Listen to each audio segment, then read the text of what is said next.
तो भाई आज है हम अपने टॉपर सृजन आनंद के साथ में, जिन्होंने बिल्कुल अपने रिजल्ट में आनंद ही मचा दिया। बिल्कुल 93 बायो और फिजिक्स के अंदर बिल्कुल जबरदस्त मजे आ गए हैं इनके रिजल्ट देखकर। तो चलो बात करते हैं भाई इनसे। इन्होंने जेई मेंस में बिल्कुल बढ़िया तरीके से फोड़ा है। तो ऐसी कौन सी चीज है जो जेई एस्पिरेंट, नीट और बाकी सारे एस्पिरेंट्स भी ध्यान रख सकते हैं जब वो एनआईओएस बोर्ड से पढ़ाई कर रहे हैं। तो उन सारी चीजों के बारे में जानेंगे और इनका एक्सपीरियंस देखेंगे, क्या रहा एनआईओएस बोर्ड में एक्सपीरियंस और किन चीजों को ये एडवाइस करना चाहेंगे ताकि इन्हीं की तरह ये बढ़िया से आप भी स्कोर कर पाए। तो स्टार्ट करते हैं बिना किसी देरी के। तो सबसे पहला तो मेरा क्वेश्चन ये रहेगा कि आप थोड़ा सा अपना इंट्रोडक्शन बता दें कि आप कहाँ से हैं, आपका पूरा नाम क्या है और आपने किस तरीके से तैयारी की।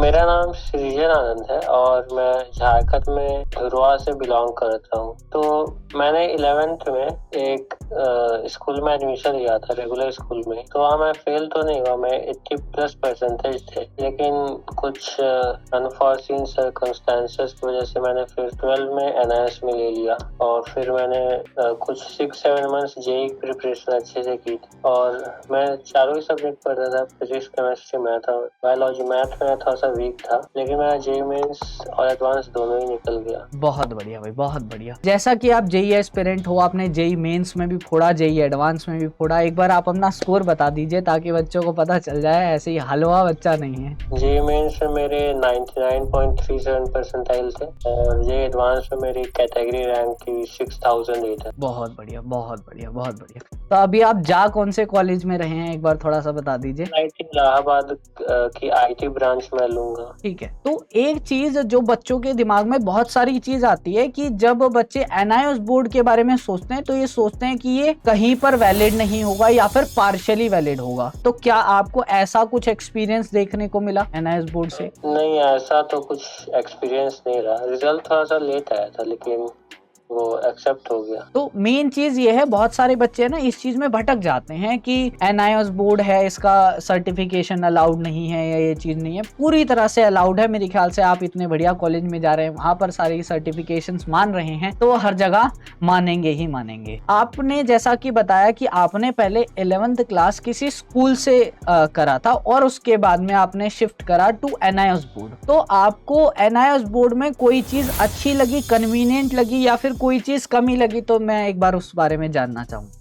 एनआईएस बोर्ड में ये चीज अच्छी लगी क्योंकि यहाँ पे पढ़ने का टाइम अच्छा मिलता है। नॉर्मल स्कूल में स्टूडेंट्स पर बहुत सारे प्रैक्टिकल्स और प्रोजेक्ट्स का लोड थोड़ा सा ज्यादा होता है और स्कूलिंग में 6 to 8 आवर्स तो चले ही जाते हैं। और अगर किसी को स्कूल में अच्छे से समझ नहीं आ रहा है तो वो वेस्ट ही हो जाता है। तो ये एनआईएस में एडवांटेज है कि अगर आप पढ़ रहे हैं तो आप इसीलिए पढ़ रहे हैं क्योंकि आपको समझ आ रहा है। ये बहुत इंपॉर्टेंट चीज है कि अगर कोई एस्पिरेंट है, जेई एस्पिरेंट है, नीट एस्पिरेंट है या फिर किसी भी कॉम्पिटिटिव एग्जाम के लिए तैयारी कर रहा है, तो उसके पास पूरा का पूरा टाइम बच रहा है ना, जिसकी वजह से आप उसे बिल्कुल बढ़िया तरीके से उसे यूज कर सकता है। कोई कमी लगी आपको एनआईओएस बोर्ड में? क्योंकि बहुत सारे बच्चे हैं, शिकायत रहती है उनकी थोड़ी एनआईओएस बोर्ड से। हाँ, कमी तो लगी थी। मतलब मेरे पीसीपी क्लासेस जहाँ होती है वहाँ पे मेरे पीसीपी का जो एडमिट कार्ड था तो उसमें शेड्यूल ही नहीं था, तो काफी कंफ्यूजन हो गया था। मैं जब जाता था तो कभी बोलते थे कि नहीं होगा पीसीपी क्लास, तो फिर मुझे लगा कि नहीं होगा। फिर एक दिन अचानक से देखा कि हो रहा है, ऐसे होने लगा था। थोड़ा सा यहाँ पर क्या है, एक तरह से कम्युनिकेशन गैप है। क्यों?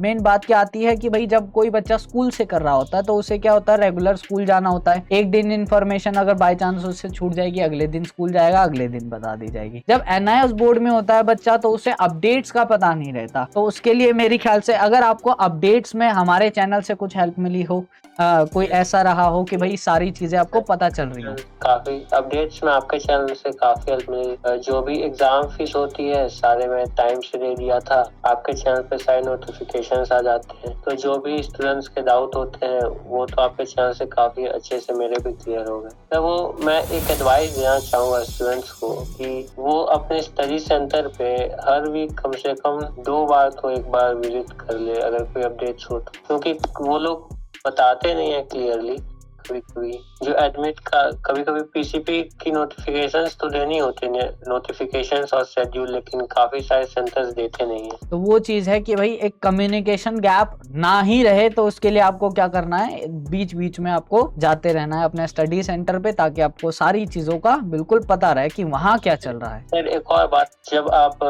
वो स्टडी सेंटर चूज करते हैं तो जो आपके घर के पास में हो उसे ही चूज करें, ताकि कन्वीनियंट रहे, रेगुलरली जाया जाए। अब हम आते हैं थोड़ी सी प्रिपरेशन के ऊपर कि आपने प्रिपरेशन के दौरान क्या क्या चीजें ध्यान रखी। जैसे बहुत सारे बच्चे हैं, सब्जेक्ट वाइज कुछ मिथ रहते हैं बच्चों के दिमाग में कि जैसे फिजिक्स का रहता है कि भैया फिजिक्स में जितनी मेहनत कर लो नहीं आने वाला, इसमें नंबर नहीं आने वाला, या फिर इसमें डेरिवेशन रट लो काम बन जाएगा। तो आपको कुछ ऐसी चीजें लगती हैं जो कि आपने क्या तैयारी की स्ट्रेटेजी थी और किन चीजों से आप बिल्कुल दूर थे कि भैया ये गलती बिल्कुल नहीं करनी है मेरे को? सर हमें सब कुछ पढ़ना चाहिए, कुछ भी मिस नहीं करना चाहिए, बस ये मैं कहना चाहूंगा। जैसे कि फिजिक्स में उसमें हर चीज को हमें अच्छे से समझना चाहिए। सबसे पहले किन्हीं भी फॉर्मूलाज को डायरेक्ट रटना नहीं चाहिए, डेरिवेशन तो करना ही चाहिए। कोई नहीं जानता है कि एग्जाम में किस टॉपिक से क्वेश्चन आए, इसलिए हमें अपनी प्रिपरेशन को 100% रखना ही चाहिए और क्वेश्चंस की प्रैक्टिस तो हमें करनी ही चाहिए। मेन तो ये चीज है कि क्वेश्चंस प्रैक्टिस जरूर करनी चाहिए कि भाई जब हम कंसेप्ट सीख गए हैं तो उसे अप्लाई करना बहुत जरूरी चीज है, और वो सीखना जरूरी चीज है कि भाई कैसे किस तरीके से सारी चीजें करनी है।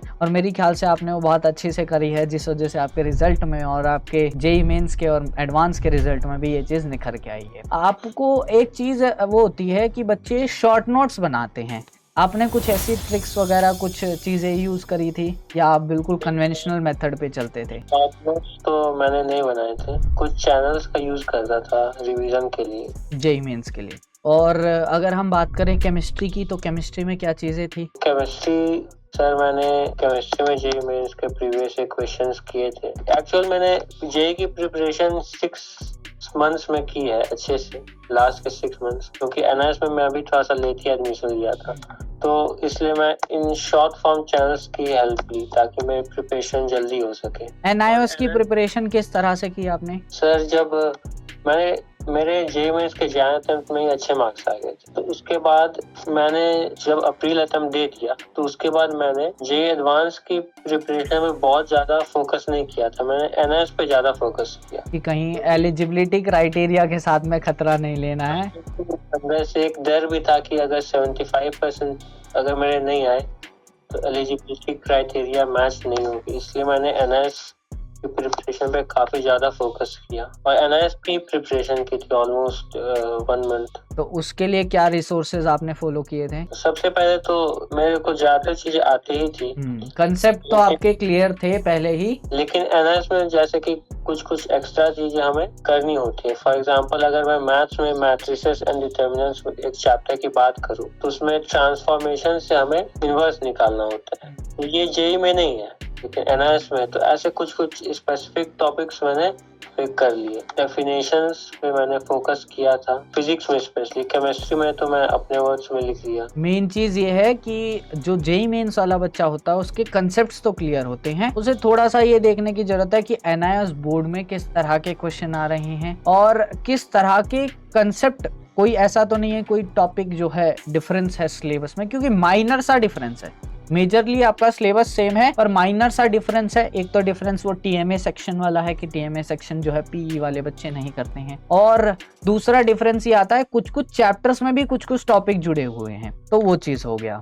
बाकी आपके हिसाब से जो प्रीवियस ईयर क्वेश्चंस हैं उनकी क्या इंपॉर्टेंस है जब हम प्रिपरेशन करते हैं अपने किसी भी एग्जाम की, चाहे आप जेईई मेंस के बारे में बात करें या एनआईओएस के बारे में बात करें? जेईई मेंस के लिए तो प्रीवियस क्वेश्चंस काफी इम्पोर्टेंट है, एनआईएस के लिए भी प्रैक्टिस के लिए वो इम्पोर्टेंट ही है। एक बार आइडिया लग जाए एटलीस्ट हमें कि कैसा आने वाला है ना, और बहुत ज्यादा पहले के करने की जरूरत है। मैंने मैथ्स काफी सारे सब्जेक्ट्स में मैंने प्रीवियस क्वेश्चंस नहीं किए, लेकिन मैथ्स में मैंने ऑलमोस्ट 4-5 प्रीवियस क्वेश्चंस किए थे, जिससे काफी फायदा हुआ, क्योंकि जो मैथ्स थी उसमें प्रीवियस क्वेश्चंस जैसे ही क्वेश्चंस आए थे, रिपीटेड क्वेश्चंस हैं या फिर सिमिलर कंसेप्ट पे बिल्कुल। Yes sir. और अगर हम बात करें मैथ्स का तो आपने बता दिया, बायोलॉजी की बात करें तो बायोलॉजी में क्या था और ऐसा कैसा कॉम्बिनेशन है? वैसे तो मैं आप पूछ रहा हूँ, मेरा भी खुद यही कॉम्बिनेशन था PCMB, तो PCMB लेने के पीछे क्या रीजन था, और biology as a JEE aspirant होते हुए आपने साथ में कैसे संभाली? बायोलॉजी मेरा ये फिक्स नहीं था कि मुझे बायोलॉजी और मैथ दोनों में इंटरेस्ट था, और ये फिक्स नहीं था कि जेई करना है या नीट करना है, तो मैंने बाद में डिसाइड किया कि जेई करूंगा। और बायोलॉजी जो है वो एनएस के बुक में बहुत ज्यादा दी हुई है, बहुत ज्यादा डीप में है, मतलब बहुत ज्यादा उसमें फैक्ट्स और बहुत मतलब कि बहुत लंबी है। मैं उसमें क्या करता था कि मैंने प्रीवियस क्वेश्चंस में देखे कि जो फैक्चुअल चीजें हैं वो बहुत ज्यादा नहीं आ रही है, बहुत सारे एग्जांपल्स दिए हुए हैं वो सब नहीं आ रहे हैं। कॉन्सेप्ट्स पे एनएस बहुत ज्यादा फोकस करा, कॉन्सेप्ट्स और डायग्राम्स। तो मैंने वो फैक्चुअल थिंग्स को कम्प्लीटली एलिमिनेट कर दिया, मैंने पढ़ा ही नहीं, मैंने डायग्राम्स पढ़े और जो कॉन्सेप्ट मैंने देखे कि ठीक है ये कॉन्सेप्ट बुक्स में दिया हुआ है, तो मैं फिर उसको यूट्यूब में सर्च कर लेता था और नोट्स बना लेता था, और बस उन नोट्स को मैं फिर याद करता था। अगर हम जेई एस्पिरेंट की बात करें तो बहुत सारे बच्चे ऐसे होते हैं जिनको थोड़ा सा ये हो जाता है कि बाकी सब्जेक्ट तो ठीक है, अपना PCMB हो गया, चलो बायो को भी हमने देख लिया। बहुत सारे बच्चे जब ऐसे टेक्निकल सब्जेक्ट्स को पढ़ रहे होते हैं तो वो इंग्लिश या हिंदी जो भी लैंग्वेज वाले सब्जेक्ट हैं उनको ऐसे कर लेते हैं कि देख लेंगे, आखिरी दिन देख लेंगे।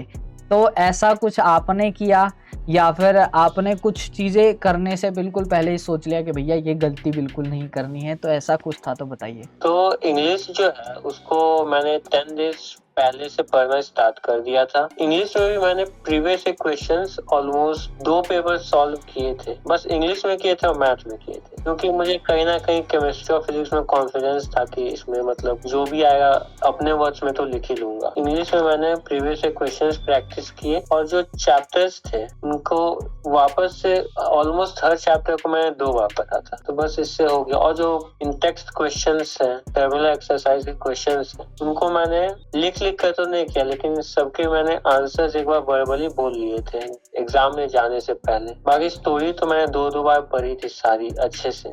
स्टोरी को पढ़ना और अंडरस्टैंड करना ज्यादा इम्पोर्टेंट है, और आंसर अगर अपने वर्ड्स में भी लिखेंगे एनएस में तो मुझे लगता है मार्क्स मिल ही जाएंगे, क्योंकि मैंने अपने वर्ड्स में ही ज्यादातर आंसर लिखे थे। हर एक बोर्ड में यह है, अगर आप अपने कंसेप्ट को क्लियर रख के सारी चीजों को बिल्कुल बढ़िया से रिप्रेजेंट कर देते हैं, अगर आप ग्रामेटिकली गलती नहीं करते हैं तो इंग्लिश में मेरे ख्याल से कोई दिक्कत नहीं होती है ना, सारी चीजें बढ़िया निकल जाती हैं। आपने प्रैक्टिकल्स के लिए प्रिपरेशन में क्या चीज ध्यान रखी, क्या चीज आप करके गए थे लास्ट डे? लास्ट डे वही मैंने जो 10 प्रैक्टिकल्स लिखे थे, तो सबके प्रैक्टिकल्स तो एक्चुअली में हो नहीं रहे थे, ये मुझे भी पता था। तो वही मैं ट्राई कर रहा था कि जिस भी प्रैक्टिकल का कल एग्जाम है तो उनके एक्सपेरिमेंट मुझे याद रहे, कम से कम मैं स्टेप्स लिख लूं, स्टेप्स और ऑब्जर्वेशन, ये थोड़ा सा मैं मेमोराइज करने की कोशिश कर रहा था। मेन चीज ये है कि बहुत सारे बच्चे ऐसे होते हैं जो एक्सपेरिमेंट्स लिख के लेकर जाते हैं, उनके बारे में भी पता नहीं होता कि क्या चीज है या क्या नहीं है। तो ये तो जरूर करके जाना चाहिए कि आपको पता हो एटलीस्ट। जब वो अगर सीरियसली नंबर देंगे तो जब आपको बोलना तो पड़ेगा, आपको अपनी लिखी हुई नोटबुक का तो पता होना चाहिए। Yes sir. आप प्रिपेयर करके गए थे पूरी चीजें? यस सर, वो तो मैंने मेमोराइज किए थे, प्रोसीजर्स और ऑब्जर्वेशंस मेमोराइज करके गया था। अपनी पीसीपी क्लासेस का क्या सीन था आपका? आपने बताया थोड़ी सी कंफ्यूजन थी वहां पर। हाँ, तो फिर एक बार और मैं जब विजिट किया तो उन सर ने बस बोला कि उन्होंने बस बताया कि प्रैक्टिकल कॉपीज कैसे बनानी है, और बस ये पूछ लिया कि टीएमए आपने जमा किया कि नहीं, बस उसके बाद में आ गया। और कुछ और भी 5-10 बच्चे थे उस दिन। अच्छा, तो उन्होंने कुछ अटेंडेंस वगैरह लगवाई थी या ऐसे ही? नहीं, अटेंडेंस नहीं लगवाई थी। जब भी किसी भी बच्चे को पीसीपी क्लासेस, प्रैक्टिकल, जहां पर भी जाना चाहिए, अपनी अटेंडेंस जरूर मार्क करके जाना चाहिए। आप भी ध्यान रखना, अटेंडेंस जरूर मार्क करना, ताकि जब भी आपका इवैल्यूएशन का टाइम आए तो उस टाइम पर आपके पास में कोई भी नेगेटिव पॉइंट ना हो कि आपने अटेंड ही नहीं करी है। जब ऑब्वियस सी बात है आप गए हो तो आपको अपनी अटेंडेंस जरूर मार्क करा के आनी है किसी ना किसी फॉर्म में। तो ये जरूर ध्यान रखना चाहिए, क्योंकि कई बार ऐसा होता है पीसीपी की अगर आप देखोगे पीसीपी क्लासेस के हिसाब से भी जब टीएमए के मार्क्स चढ़ाए जाते हैं ना, जब उन चीजों को ध्यान रख लेते हैं वो, जब उन चीजों को देखकर वो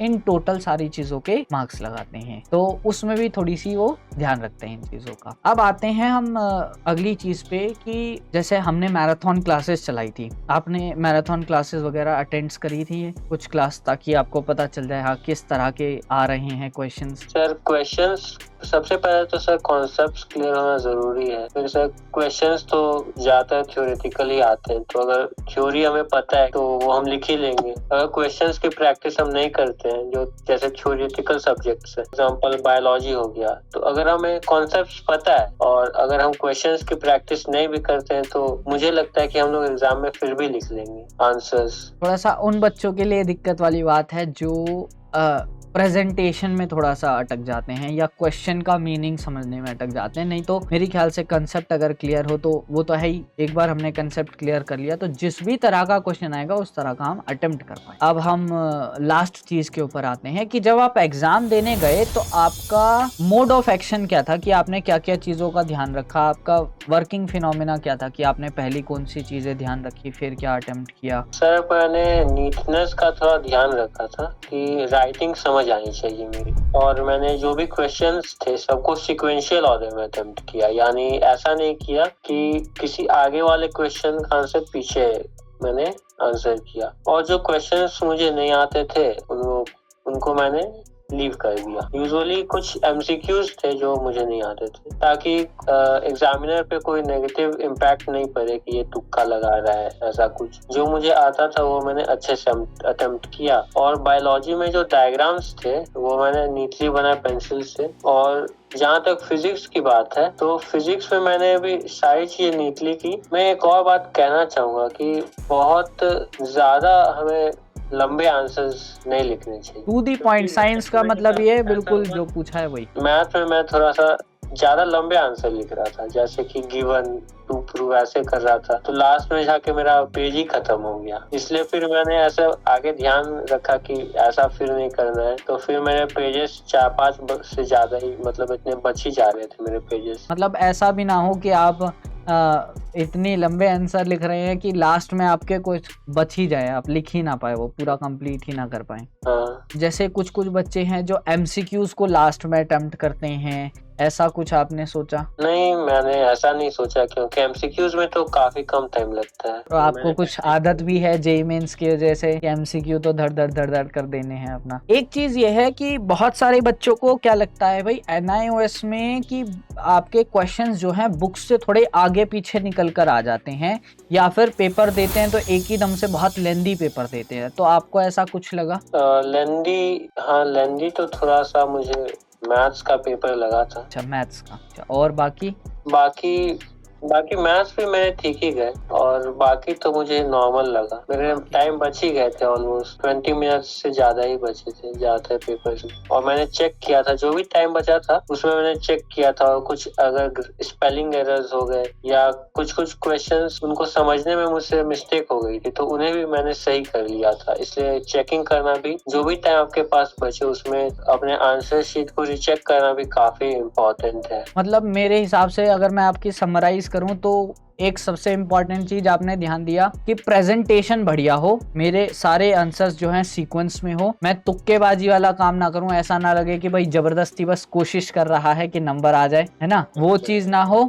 और जो आप कंसेप्ट सीख कर आए हो वो चीज बिल्कुल टू दी पॉइंट आप लगाओ, ऐसे नहीं आप कहानियां बना रहे हो, टू दी पॉइंट सारी चीजें बताओ और दैट्स इट, आपका काम हो गया फिनिश। अब इसके लिए बात ये है कि जैसे हमारे जो व्यूअर्स हैं उनके लिए भी बता दे भाई, अब कंसेप्ट है, जैसे आपने तो जेईई मेंस की प्रिपरेशन करी, जब हो गया कंसेप्ट्स अगर क्लियर करने हैं तो ऑब्वियस सी बात है सारी चीजों को सीक्वेंस वाइज सारी चीजों को समझना होगा, है ना। हमारे बैचेस है जिनसे आप क्या कर सकते हो, पूरी तरह से अपने कंसेप्ट क्लियर कर सकते हो। क्यों? मेन बात है कंसेप्ट क्लियर हो जाए तो सारी चीजें बेस्ट हो जाती है ना। जिस भी आप क्लासेस में, अगर आप 12th क्लास में हैं, मतलब सीनियर सेकेंडरी का एग्जाम देने वाले हैं, तो आप ले सकते हैं वही लक्ष्य बैच, और वहीं पर उड़ान बैच है क्लास 10th के लिए। अगर कोई बच्चा ऐसा हो, जैसे कि अगर आपको आपने तो बहुत बढ़िया एग्जाम कर दिया, कुछ बच्चे ऐसे हैं जो इस बार नहीं कर पाए और वो ऑन डिमांड एग्जाम देने वाले हैं। ऑन डिमांड मतलब आप समझते होंगे, जो बच्चे अब वापस से ट्राई करने वाले हैं अपनी सफलता के लिए, तो उनके लिए आप क्या एडवाइस देना चाहोगे कि अब की बार इन चीजों पर फोकस करो ताकि आप एकदम बूस्ट कर सको। उन्हें बूस्ट की जरूरत है क्योंकि उनके पास टाइम कम है और रिजल्ट में उन्हें आउटपुट में ज्यादा डिफरेंस चाहिए। तो आपको क्या लगता है ऐसा कुछ? तो पढ़ाई करनी चाहिए। सिग्मा वाला काम हो गया, सीधा पढ़ो और आगे बढ़ो। तो उन बच्चों के लिए भाई, जो बच्चे ऐसे हैं जिनको ऑन डिमांड का एग्जाम देना है, तो उनके लिए तो सफलता बैच है ही, जिससे वो प्रिपरेशन कर सकते हैं। तो होपफुली आपको भाई इंटरव्यू में मजा आया होगा। कैसा लगा आपको हमसे बात करके? और एट लास्ट मैं ये पूछना चाहूंगा कि अगर आप इन लास्ट कोई अपनी जो मेन एडवाइस है वो समराइज करना चाहते हो बच्चों के लिए, तो वो आप बता सकते हैं। सर मैं ये बोलना चाहूंगा कि हमें बस लास्ट मोमेंट के लिए वेट नहीं करना चाहिए। हमें थोड़ा सा, अगर आप मान लीजिए जेईई नीट की तैयारी नहीं कर रहे हैं, तो आपको एटलीस्ट 2-3 मंथ्स पहले स्टार्ट कर देना चाहिए। क्योंकि एक बार पढ़ने से काफी चीजें याद नहीं होती है। आपको एटलीस्ट उसे 2 बार या 3 बार पढ़ना पड़ेगा, ताकि वो आपको याद रहे लंबे टाइम के लिए। तो ये बहुत जरूरी है। मेन चीज, बहुत इंपॉर्टेंट ये चीज है। हम भी अपने सारी लाइव स्ट्रीम्स में ये चीज बताते हैं कि बेटा आप ये मत सोचो, हम तांडव बैच अपना लेके आए हैं, तांडव बैच बहुत ही सक्सेसफुल बैच है जिसमें सारे क्वेश्चन सब कुछ कराया हमने। पर आप ये मत सोचो कि हम 1 महीने के अंदर लास्ट में हमने मैराथन क्लासेस करा दी तो हम उसी से धुआंधार बिल्कुल ऐसे रॉक स्टार बन जाएंगे। आपको कंसेप्ट क्लियरिटी चाहिए और आपको सीखनी है कुछ चीज़ें जो आप फ्यूचर में, ऑब्वियस सी बात है, आप ये नहीं कर रहे एनआईएस बोर्ड से अपना सर्टिफिकेशन इसलिए नहीं ले रहे कि आपको बाद में कुछ मतलब ही नहीं है। आप इसीलिए मेहनत कर रहे हैं क्योंकि आपको उसको आउटपुट चाहिए, बाद में उसे यूज़ करना चाहते हो। तो कंसेप्ट बहुत ज़्यादा ज़रूरी है, जिनको आपको लॉन्ग फॉर्म में ही, पूरी तरह से लंबे टाइम में ही, 3-3 महीने के अंदर, बैचेस के अंदर ही करना पड़ेगा। Yes sir. और कुछ बताना चाहते हो तो बताइए, नहीं तो हम एंड करते हैं आज के इंटरव्यू को। हाँ, बस मैं यही बोलना चाहूंगा कि मतलब कि हमें पहले से प्रिपरेशन स्टार्ट करनी चाहिए और हमें शॉर्टकट्स नहीं ढूंढने चाहिए कि कुछ क्वेश्चंस कर लेने से हो जाएगा। इसलिए हमें हर चीज को अच्छे से पढ़ना चाहिए और रिपीटेडली करना चाहिए। फॉर एग्जांपल, जैसे आप मैराथन क्लासेस की बात कर रहे हैं, तो जैसे स्टूडेंट एक बार मैराथन क्लासेस को देखा तो उन मैराथन क्लासेस के नोट्स भी बना लेने चाहिए, फिर उन मैराथन क्लासेस को रिवाइज भी करना चाहिए। इससे उनका रिजल्ट ज्यादा इम्प्रूव्ड आएगा। बूस्ट जो है अपनी मेहनत से आने वाला है, जब आप उसमें अपना आउटपुट डालें। तो मेरे ख्याल से यही आपकी बहुत बड़ी एडवाइस थी, जो कि आने वाले बच्चों के बहुत ज़्यादा काम आने वाले हैं। तो इसी बिल्कुल पॉजिटिव नोट के साथ में, आपके एडवाइस के साथ में, हम आज के इंटरव्यू को समाप्त करते हैं। इसी तरह से बहुत सारे सक्सेसफुल बच्चों के इंटरव्यू देखने के लिए और एनआईएस से रिलेटेड सारी जानकारी, पढ़ाई, सब चीज़ों के लिए आप सब्सक्राइब कर सकते हैं हमारे चैनल को। और इसी तरह से बहुत सारे इंटरव्यू आने वाले हैं, तो जुड़े रहें हमारे साथ में, पढ़ते रहें और आगे बढ़ते रहें।